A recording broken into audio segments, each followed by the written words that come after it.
Hello दोस्तों, मैं आपका बहुत बहुत स्वागत करता हूं आपके अपने channel Indian institute of stock market पर। आज अपन जिस ईटीएफ के बारे में डिस्कस करने वाले हैं ये अभी रिसेंटली लॉन्च्ड ईटीएफ में से एक है और मैं ये जानता हूं कि बहुत सारे लोगों चाहते थे कि इसके ऊपर वीडियो बने क्योंकि उनको इस वाली चीज में इन्वेस्टमेंट करना है और उनका ये मानना है कि आने वाले भविष्य में अगर कोई सी चीज चलेगी तो हम उसकी अगर गारंटी ले कि क्या ये वाली चीज चलेगी तो ये वन ऑफ द सेगमेंट है जिसकी गारंटी ली जा सकती है कि हाँ ये जरूर चलेगी। और ये मैं कैसे बोल रहा हूँ, ये मैं सिर्फ इंडिया को देख करके नहीं बोल रहा हूँ, ये मैं देख रहा हूँ कि विदेश में इस वाली चीज का कैसा परफॉर्म चल रहेगा, वहां पर इसकी क्या ग्रोथ है, किस पोटेंशियल से ये ग्रो हुआ है, क्या इंडिया में भी उसी संभावना से ग्रो होगा तो हमारा कितना पैसा बनेगा। अगर आप वो देखना चाहते हैं तो इस वाले सेक्टर को इन्वेस्ट करके आप खुद अपने पैसे को मल्टीफोल्ड ग्रो होते हुए देख करके समझ पाएंगे कि हाँ यहाँ पर ऐसी ग्रोथ संभव थी। ये हमने 2024 में अंदाजा लगा लिया था, 2030 तक मैंने अपना पैसा कम से कम 10 गुना से ज्यादा बढ़ा दिया। अब क्या ऐसा सही में होगा, उसको समझने के लिए हमको एक बार डिटेल स्टडी करना पड़ेगा ईवी इंडिया ईटीएफ का। तो आप लोग यहाँ पे समझ ही चुके होंगे कि हम यहाँ पे बात कर रहे हैं न्यू एज ऑटोमोटिव की, जो कि आने वाले समय में पूरे ऑटोमोबाइल इंडस्ट्री को पलट के रख देने वाला है। अब ऑटोमोबाइल दिमाग में हिट होते साथ ही उसके दिमाग में आता है Tata motor, Mahindra and Mahindra, TVS motor, hero motor Corp, इस सब की कंपनी दिमाग में आती है। पर क्या सही में ऑटोमोबाइल को बनाने के लिए सिर्फ यही कंपनी काम करती है? नहीं, मैं उसके पीछे की आज आपको कंपनी बताने वाला हूं जो कि पीछे से इनको सपोर्ट करती है। सीट बेल्ट कौन सी कंपनी बना रही है, जो सीट बन रही है वो कौन सी कंपनी बना रही है, जो ईवी के लिए टेक्नोलॉजी लग रही है वो टेक्नोलॉजी कौन सी आईटी कंपनी प्रोवाइड कर रही है, ये भी तो जानना जरूरी है। तो अगर ऑटोमोबाइल कंपनी में ग्रोथ हो रही है, महिंद्रा एंड महिंद्रा का स्टॉक ऐसा रॉकेट की तरह दौड़ रहा है, तो वो रॉकेट की तरह दौड़ने में उसके पीछे लगने वाली टेक्नोलॉजी, क्योंकि महिंद्रा एंड महिंद्रा खुद तो आईटी में नहीं है, या तो उसका टेक महिंद्रा काम करेगा या फिर वो कहीं और से आउटसोर्स करेगा टेक्नोलॉजी को। अब वो कहीं और से आउटसोर्स करेगा टेक्नोलॉजी को, तो जिस टेक्नोलॉजी को वो जिस कंपनी से उठा रहा है, जो ईवी का प्लेटफॉर्म मैनेज कर रहे हैं, उनको जो उठा करके ला रहा है, तो वो कंपनी का शेयर भी तो भागेगा। तो वो कौन सी कंपनी है, वो सब कुछ अपन स्टडी करने वाले इस नए इंडेक्स में। अब अगर अपन अभी तक ध्यान से देखेंगे तो अभी तक ये ईवी सेक्टर वाला ईटीएफ कैसा परफॉर्म करा एक बार ये जानते हैं। इसकी जो ओपनिंग हुई थी वो लगभग कितने रुपए के आसपास हुई थी, 32-33 रुपए के आसपास इसकी ओपनिंग हुई थी। 33 रुपए से जो है इसने एक बार को टच किया, ऊपर का प्री ओपन था, प्री ओपन का आपको माल नहीं मिला होगा, प्राइस नीचे को ड्रैग करी, ऊपर गई, वापस नीचे ड्रैग करी, और अभी हाल एक चीज समझ में आ रही है कि प्राइस 32 रुपए को बहुत अच्छा रिस्पेक्ट कर रही है। तो 32 रुपए जो है वो यहाँ पे एक प्लस पॉइंट निकल करके आता है, एक अच्छा बेस फॉर्मेशन नजर आता है। दूसरा भी हमने रिसेंटली निफ्टी को देखा था, तो निफ्टी ने क्या किया, निफ्टी ने जो है अभी हाल एक ड्रास्टिक रैली कर रहा था, रैली करने के बाद एक मेजर फॉल दिया गैप डाउन के साथ में, और जो गैप डाउन वाला फॉल दिया था उसी को उसने सस्टेन किया, और रिसेंटली हमें ऐसी रैली देखने को मिली है। बोले कैसे पता, अभी हाल मैं आपको निफ्टी का चार्ट दिखाऊंगा और उससे हम इसको कंपेयर करने को जाएंगे। एक बार पहले अपन एक बार निफ्टी का चार्ट देखते हैं कि निफ्टी ने कैसा परफॉर्म किया, क्या हम इसमें स्विंग की पोजीशन बना सकते हैं, अपन इसके बारे में चर्चा करने वाले हैं। अब यहाँ पे हमारे पास ज्यादा डाटा नहीं है, कुछ डाटा है यहाँ पर नहीं है, तो डाटा कैसे बनाएंगे हम, हमारे लिए डाटा कैसे बनाएंगे, उसके लिए हम देखेंगे इस वाली ईटीएफ के टॉप वेटेज क्या है। जो इसके टॉप वेटेज होंगे ना, उसकी कंपनी अगर दौड़ने वाली होगी तो ये गारंटी के साथ बोल सकते हैं कि दौड़ेगा। क्योंकि ये कर क्या रहा है, ईटीएफ का असली मतलब क्या है, मैंने आप लोगों को हमेशा बताया ईटीएफ का असली मतलब है कि एक वेटेज डिसाइड होगा, उस वेटेज के हिसाब से डिफरेंट स्क्रिप्ट में पैसा लगेगा, और वो कंपनीज अगर भागेंगी तो आपका ईटीएफ भागेगा। बोले किस वेटेज से पैसा लगेगा, कैसा पैसा लगेगा, पता करते हैं भैया, थोड़ा सा वेट करें। सबसे पहले एक बार अपन निफ्टी को देखते हैं कि जो मैंने निफ्टी की स्ट्रक्चर बताई है वो कैसे बन रही है। तो अभी यहाँ पे मैंने निफ्टी का चार्ट लगा दिया है। निफ्टी को देखने का एक चीज बिल्कुल क्लियर कट नजर आ रही है, जो मैं आप लोगों को बता रहा था कि एक रैली चल रही थी, एक ड्रास्टिक फॉल आया, बेस बना, बेस बनने के बाद ब्रेकआउट के बाद अगर ये मोमेंटम कैरी फॉरवर्ड हुआ तो कहां, बोले 25,700 तक के लिए हम बैठे हैं। देखते हैं आता है क्या, देखने वाली बात है। अभी हाल दिख रहा है क्लियर कट मोमेंटम ऐसा है, अगर मार्केट ने ट्रैप करना होगा तो वो क्या करेगा, अगले दिन ऐसा मोमेंटम कर देगा। जैसे ही उसने ऐसा मोमेंटम किया आप समझ जाओ कि ये एक ट्रैप था, हमें वेट करना है। अभी हाल रैली कंफर्म नहीं हुई है, बस इतना सा वेट करना है। पर अगर प्राइस यहाँ पे 2-3 दिन होल्ड करी तो आप समझ जाना कि मार्केट यहाँ से ऊपर 25,700 को निकलने वाला है। अब ये 25,700 का फिगर कैसे आ रहा है आप लोगों को नहीं पता है, आप लोगों को ईटीएफ वाली वीडियो मिल जाएगी निफ्टी 20, आप जाके वो निफ्टी 20 वाली वीडियो देखना। निफ्टी 20 पर मैंने बहुत अच्छे से समझाया था कि क्यों हम निफ्टी को 25,700 के लिए बात कर रहे थे, कि निफ्टी का ऐसा ट्रेंड होता है कि जब वो चलती है तो कहां तक जाने की संभावना बनाती है, तो उसके हिसाब से हमने एक स्टडी बनाई थी, और स्टडी के हिसाब से हमने पूरा डिसीजन लिया था कि कहां तक हम देखते हैं। तो उसी के हिसाब से मैं बात कर रहा हूं यहाँ पर, अभी भी वो स्टडी कंटिन्यू है, कुछ भी चेंज नहीं हुआ है। ब्रॉड चेंज कब आएगा, हमारा ब्रॉड चेंज आएगा अगर इस वाले लेवल के नीचे अब निफ्टी निकल जाएगी, किसके, बोले 24,000 के नीचे निकल जाएगी, तो हमें कुछ और प्लान करना पड़ेगा। यहाँ पे फिर हम जो सोच के चल रहे थे उसमें कुछ अंतर आया है। इतना अगर क्लियर हो चुका है तो अब अपन चलेंगे ईवी सेक्टर के स्टॉक्स को समझने के लिए, पर उससे पहले जानेंगे कि ईवी का स्कोप कितना बड़ा है, एक बार ये तो चेक करें। अब ये जो है मैं आपको एक मेजर पीडीएफ पे ले आया हूं, जो कि जिस ETF जो EV ETF है जिस कंपनी का है उसे हम कहते हैं मराई एसेट। तो मराई एसेट की कंपनी का ये जो ETF है उन्होंने एक डाटा पब्लिश किया था कि कैसे electrification through out the world हो रहा है। अब इलेक्ट्रिफिकेशन मतलब यहां पर EV में कैसे देश जा रहे हैं, क्यों वो प्रमोट कर रहे हैं ईवी को और उसका क्या परसेंटेज रेशो है और भविष्य में वो क्या देखते हैं कि क्या कंडीशन तक वो पहुंचेंगे। अब यहां पे अपन बात कर लेते हैं कि कंट्री वाइज यहां पर क्या ग्रोथ की एक्सपेक्टेशन है। देखिए 2023 के डाटा के हिसाब से यूएस में 9% के आसपास, कनाडा में 9% के आसपास ईवी थी, जिसको 2024 के अंत तक ये 12% करना चाह रहे हैं और 2030 के अंत तक ये बोल रहे हैं कि हम इसको 41% का टारगेट अचीव करके चल रहे हैं, आगे बढ़ेंगे। यूरोप में 22% ऑलरेडी है क्योंकि यहाँ पे नॉर्वे और डेनमार्क ऐसी कंट्रीज है जहां पे काफी इलेक्ट्रिफिकेशन हो चुका है। तो ये आपको जाके चेक करना, आप जाके चेक करेंगे आपको पता चलेगा कि नॉर्वेज में, डेनमार्क में अधिकतर ईवी चल रही है, वहां पे बसें भी ईवी ही चल रही है। और लग्जमबर्ग जैसी कंट्री आप देखेंगे तो वहां पे तो इलेक्ट्रिक बसें पब्लिक के लिए फ्री चल रही है। तो वो लोग इतना आगे तरक्की कर चुके हैं, इसलिए आपको यहाँ पे 22% के आसपास का ऑलरेडी दिख रहा है। उसको ये 26 करेंगे और आने वाले समय में 64% तक ले जाएंगे। चाइना भी ऑलरेडी 34% पे वर्क कर रहा है, 45% का उसका टारगेट है और 2030 तक वो 60% ले जाएगा। अब बात कर लेते हैं अपन इंडिया की, जहां पे मैं डबल की बात कर रहा था। डबल में किस हिसाब से बोल रहा था वो देखिए, आप दुनिया भर का डाटा छोड़ दीजिए, डबल की बात समझते हैं। 2023 2%, 2024 के अंत में 4%। तो क्या यहां से ईवी सेक्टर डबल हो सकता है? सिर्फ हम एक साल में डबल होने की बात कर रहे हैं। अब आगे देखिए 2030 तक 20%। अगर हम इस वाले स्टेज पर हैं तो यहां से यहां 10 गुना है। तो जो मैं आपको बोल रहा था कि 2030 तक क्या हम 10x से चले जाएंगे। ये जो ईवी है अभी हाल ये 32 रुपए का चल रहा है। हम तो सीधा सीधा इसको देखते हैं कि ये 32 का अगर 320 हो गया मतलब हमारा 10x हुआ है।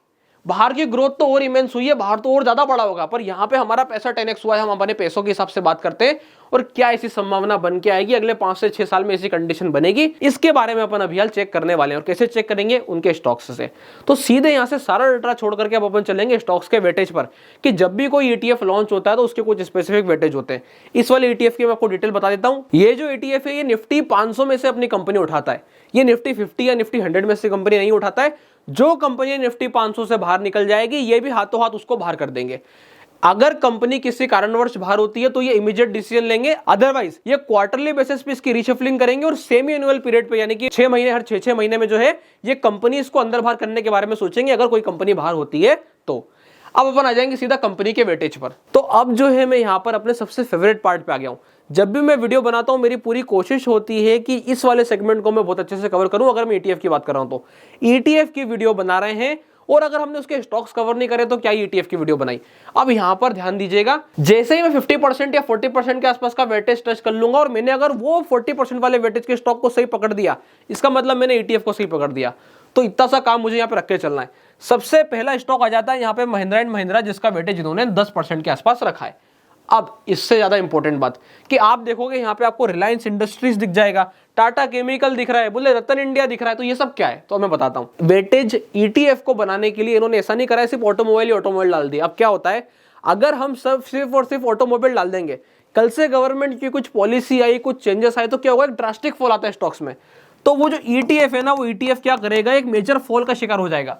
तो वो मेजर फॉल ना हो उसको बैलेंस आउट करने के लिए क्या करते हैं, हमेशा अदर स्टॉक्स को वेटेज में रखते हैं। तो उन्होंने क्या करा है, केमिकल को डाला है, IT को डाला है और ऑयल को थोड़ा बहुत वेटेज दिया है। ऑयल एंड गैस का भी यहाँ पे आपको वेटेज मिल जाएगा। इस कारण से ये वाला ETF जो है ये बैलेंस्ड ETF है। मतलब आपको लगेगा अगर कि यहाँ पर सिर्फ ऑटोमोबाइल है तो सिर्फ ऑटोमोबाइल नहीं है, उसके लिए ऑटो भी अलग से। आपको यहाँ पर जो ETF मिल रहा है ये बैलेंस्ड ETF में से एक है, जिसमें आपको अदर कंपोनेंट्स का भी टच मिल जाएगा। अब वेटेज वाइज अगर हम बात करें, 10% अपने को आ गया महिंद्रा एंड महिंद्रा से, मारुति से आ गया 7% के आसपास, बजाज ऑटो 7%, टाटा मोटर्स 7%, उसके बाद एक्साइड 5%। तो ये जो है लगभग आप देखोगे ये 10, 7, 7, 7 यहां तक ही हम लगभग 40 के आसपास टच कर जाते हैं। तो 40% का वेटेज यहां पर हो गया। अब इससे एक चीज पता चलती है कि ये बहुत ही बैलेंस्ड है। मतलब यहां पे एक कंपनी से दूसरी कंपनी में इतना प्रभाव नहीं पड़ेगा क्योंकि यहाँ के शुरू के 3-4 कंपनी है जो हेवी वेटेज रख के चल रही है। इसके बाद का जो आप देखोगे बिल्कुल एकदम प्रॉपर तरीके से बैलेंस्ड इक्वेशन है। अच्छा, इन्होंने क्या करा है, पहले सारे पैसेंजर व्हीकल रखे और फिर वेटेज दिया उनके कंपोनेंट्स वाली कंपनी को कि एक्साइड। आप देखो एक्साइड को देखोगे आपको पता चल जाएगा, एक्साइड मतलब अच्छा बैटरी, दिमाग चलाने की जरूरत ही नहीं है हमको। जितनी ऑटोमोबाइल कंपनी की बैटरी लगने वाली है वो सब इधर से आने वाली है। फिर आप नीचे देखोगे CG पावर है, अमर राजा बैटरी है, ऑटो कंपोनेंट्स में बोश है, बोश पता ही आपको क्या करता है। तो ऐसे में आपको एक चीज मान के चलनी है कि बिल्कुल बैलेंस्ड जो है यहाँ पर इन्होंने ETF बनाया है। अब अपन एक बार चेक करते हैं महिंद्रा एंड महिंद्रा क्या लग रहा है। एक बार अपन चेक करते हैं यहाँ से टाटा मोटर क्या लग रहा है, फिर जो है अपन यहाँ पे चेक करेंगे ऑटो कंपोनेंट की कंपनी। तो सबसे पहले चलते हैं महिंद्रा एंड महिंद्रा पे। तो अब जो है मैं यहाँ पे महिंद्रा एंड महिंद्रा पे आ गया हूँ। कंडीशन अगर आप देखो तो ये लगभग निफ्टी के जैसा ही यहाँ पर दिखाई देता है कि वही ग्रोथ बनी है जिसको हम लेकर के चल रहे थे कि ग्रोथ यहाँ पर दिख रही है, तो वो वाली ग्रोथ यहाँ पे बनती नजर आती है। बेस फॉर्मेशन हुआ, प्राइस ने ऊपर से आई थी, एक टॉप बनाने का कोशिश किया, होल्ड किया, फॉल दिखाया और लिक्विडिटी स्वेप किया। लिक्विडिटी स्वेप क्या होता है मैं हमेशा बताता हूं कि प्राइस ऊपर जा रही है, नीचे आई, ऊपर चली और नीचे जाकर के एक पैनिक क्रिएट किया जिसमें उसने उन लोगों को बाहर निकाल दिया जो यहाँ के होल्डर्स थे, जिन्होंने अपनी पोजीशन को होल्ड कर रखा था। इस वाले पॉइंट ऑफ टाइम पे एक पैनिक बना होगा, वो हमको पैनिक या वॉल्यूम के थ्रू दिखाई देगा। अगर यहाँ पे पैनिक बना होगा और प्राइस रिवर्स कर गई with in 2 days, with in 3 days, तो आप समझ जाना कि यहाँ पे उसने मैक्सिमम लोगों को आउट किया है और आउट करने के बाद वापस से प्राइस रिटर्न किया है, बेस फॉर्मेशन हुआ है, ब्रेकआउट हुआ है अच्छा खासा। मतलब एक चीज बिल्कुल क्लियर दिखती है कि यहां से जिस समय मैं वीडियो बना रहा हूं इसके बाद जब आपको वीडियो मिलेगी ईवी इंडिया में आपको एक ग्रोथ की संभावना दिखाई देगी, क्योंकि इसका पहला टॉप वेटेज तो ढूंढने को एकदम तैयार दिख रहा है जो कि इसको बहुत जल्द 3000 के आसपास ले जाएगा। अगर ये वाली ग्रोथ मिलेगी तो जितने परसेंटेज से ये ग्रो होगा आप ऐसे समझ के चलना कि ये उसका 10% कंट्रीब्यूट कर देगा। बात खत्म हो गई। आगे की तरफ बढ़ते हैं और चेक करते हैं अगला स्टॉक। तो अपन ने अगला स्टॉक लगा लिया यहाँ पर मारुति सुजुकी। अब मारुति सुजुकी की क्या दिक्कत है कि हाल फिलहाल में अभी अगर आप देखोगे क्या ये चल रहा है, बिल्कुल भी नहीं है अभी हाल, ऐसी स्थिति नहीं है। ये बस अभी हाल बेस फॉर्मेशन कर रहा है। जिस समय ये चलने का होगा ये क्या करेगा, एक ऐसा सिग्नल देगा, इस वाले जोन को कवर करेगा। अभी हाल ये 1200 से लगा करके 12750 का जो जोन है, 12500 से 12750, ये बहुत अच्छा रेजिस्टेंस है। अभी इतनी जल्दी ऊपर नहीं जाने वाला, ये आपको मान के चलना है। इसका साइडवेज वाला काम अभी हाल कंटिन्यू रहेगा। क्योंकि ऐसा मैं क्यों बोल पा रहा हूं, ऐसा इसलिए क्योंकि जब भी ये ऊपर की तरफ मूव करेगा तब तक ऑलरेडी हो सकता है निफ्टी की रैली हो चुकी हो, प्राइस में वेट हो, तो ये इस वाले जोन से रेजिस्टेंस लेगा, इसको रेजिस्टेंस पड़ेगा। ये चीज का आपको ध्यान रखना है। तो यहां पर एक स्टॉक दिखाई देता है कि यहां मूव करेगा पर दूसरा उसको होल्ड करने वाला है। वेटेज वाइज देखोगे तो सिर्फ 2% का अंतर है, मतलब ज्यादा बड़ी ग्रोथ यहां पे रुक रही है, एक बड़ा पॉज दिख रहा है। आगे बढ़ते हैं। अगर हमें इस स्टॉक को कोई काउंटर करने वाला मिल गया तो हमारा काम बन जाएगा। अब काउंटर कैसे होगा, बजाज ऑटो अगर उतने परसेंटेज से बढ़ जाएगा और ये रुका भी रहेगा तो हमें ग्रोथ मिल जाएगी। देखो स्टॉक नहीं चल रहा है, कोई बात नहीं, स्टॉक गिरना नहीं चाहिए, गिरने की स्थिति नहीं दिख रही, कोई दिक्कत नहीं। बजाज ऑटो चेक करते हैं। अब यहाँ पर जो है मैंने बजाज ऑटो लगा दिया। बजाज ऑटो की क्या स्थिति दिख रही है, जिस हिसाब से ये भाग रहा है और जो इसकी ग्रोथ दिख रही है, ये कंटिन्यूअसली अभी भी जिस हिसाब से इसने खींचा ये अगली रैली के लिए ही जा रहा है। क्लियर कट दिखाई देता है यहाँ पे ब्रेकआउट की संभावना बनेगी। वही लिक्विडिटी उसने आउट कराया, मैक्सिमम लोगों ने आउट हुए और आउट होने के बाद उसने ऑफिस से अपना चाल पकड़ना शुरू कर दिया है। अगर मैं बात करूं एक ब्रॉड स्टॉप लॉस का कि ईवी इंडिया पे ब्रॉड स्टॉप लॉस क्या होना चाहिए, तो आप ध्यान से देखो 32 रुपए के आसपास वो बेस बना रहा है। 31 रुपए 50 पैसे के नीचे निकल जाए तो आप समझ जाना कि यहां पर अब मुझे इस वाले को सेगमेंट को स्विंग ट्रेड की जगह पे क्या रखना पड़ेगा, इन्वेस्टमेंट कंसीडर करना पड़ेगा। नहीं तो अदरवाइज ये अच्छा खासा स्विंग है जो कि 32 के ऊपर जब तक टिका हुआ है एक बड़ा मोमेंटम जनरेट कर रहा है। तो बजाज ऑटो में भी यहाँ पे ग्रोथ दिखाई देती है, क्लियर कट ब्रेकआउट है और यहाँ से हमको मोमेंटम दिख रहा है। बोले अगला मोमेंटम पहले तो हाई क्लियर करेगा फिर आगे की बात करेंगे। अगला आ जाता है टाटा मोटर। मेरा मानना टाटा मोटर तो ऑलरेडी अभी रनिंग फेज में ही आप लोगों ने ऑलरेडी देखा है, उस वाले पार्ट को अपन स्किप करते हैं। टाटा मोटर क्लियर कट दिख रहा है कि भैया ऊपर की तरफ मूव कर रहा है। एक्साइड पे आ जाते हैं फटाफट से कि एक्साइड की क्या स्थिति है। यहाँ पर मैंने एक्साइड इंडस्ट्रीज लगा दिए। एक्साइड इंडस्ट्रीज भी अभी बेस फॉर्मेशन कर रहा है और यहां से अगर आप सोचो कि इसकी ग्रोथ अगर यहां से 600 और 700 रुपए तक जा रही है तो अभी ऐसी स्थिति हाल फिलहाल में नहीं दिखाई देती है जब तक एक बड़ी रैली की शुरुआत ना हो। ध्यान से देखिएगा कैसे बता पा रहा हूं। अगर आप यहाँ पे ध्यान से देखोगे तो ये जो एक फॉल आ रहा है ये बहुत ही ट्रेमेंडस फॉल है। इसमें प्रॉपर जो है साइकिल वो मध्य की बन गई, प्रॉपर साइकिल मध्य की है। अगर आप पूछोगे अच्छा सपोर्ट क्या था, तो एक सपोर्ट तो अच्छा खासा ये था जहां पे प्राइस ने सपोर्ट लिया है, पर क्या ये सही सपोर्ट है, नहीं। अभी हाल मार्केट में उछाल आया है जिस कारण से इसने एक बेस फॉर्मेशन बना के चलने की कोशिश करी है। ये थोड़ा बहुत चलेगा फिर वापस से रिट्रेस कर सकता है। यहाँ पर अभी हाल आप कंफर्म नहीं बोल सकते कि ये तेजी कंटिन्यू करेगा। कब तक, जब तक मार्केट की आप आगे की रैली ना चेक करो, जब तक मार्केट में आप आगे की स्थिति ना देखो, तो एक साइड भी यहाँ पर आपको होल्ड करता नजर आएगा। देखते हैं अपन क्या स्थिति बनेगी 520 और 540 के लेवल पे, तब तक हमको वेट करना पड़ेगा। पर यहाँ तो तब तक आ ही रहा है। आप ये देखो कि जब तक जो रैली ने इनिशिएट किया है, इसको जो रैली ने ट्रिगर किया है, ये एक बार 520 से 540 के बीच में जाके कहीं पर ठहरेगा।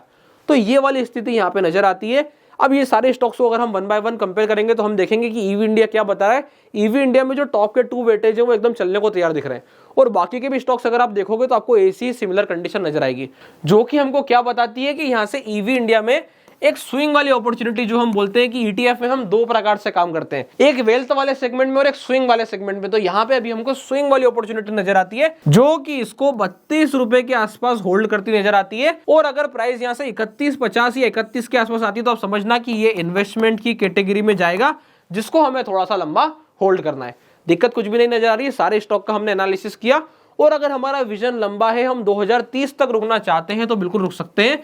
आपको सामने डाटा नजर आ रहा है कि जैसा ये सोच के चलते हैं कि ऐसा ऐसा हो सकता है, तो अगर उस हो सकता है पे हम प्ले आउट करेंगे तो कुछ बेटर तक पहुंच पाएंगे। तो मेरा मानना है कि आप लोगों को बहुत अच्छे समझ में आया होगा, मैंने प्रॉपर तरीके से समझाया है ईवी इंडिया को। अगर वीडियो अच्छी लगी हो तो वीडियो को लाइक करें, चैनल को सब्सक्राइब करें, और इसी प्रकार के ETF से रिलेटेड शानदार कंटेंट से जुड़ने के लिए आपको हमारे साथ जुड़ना पड़ेगा। इसके अलावा अगर आप लोगों ने अभी तक अपना डीमैट अकाउंट नहीं खुलवाया है तो डिस्क्रिप्शन के नीचे लिंक मिल जाएगा, आप जाकर अपना डीमैट अकाउंट ओपन करा सकते हैं। तब तक के लिए बहुत बहुत धन्यवाद।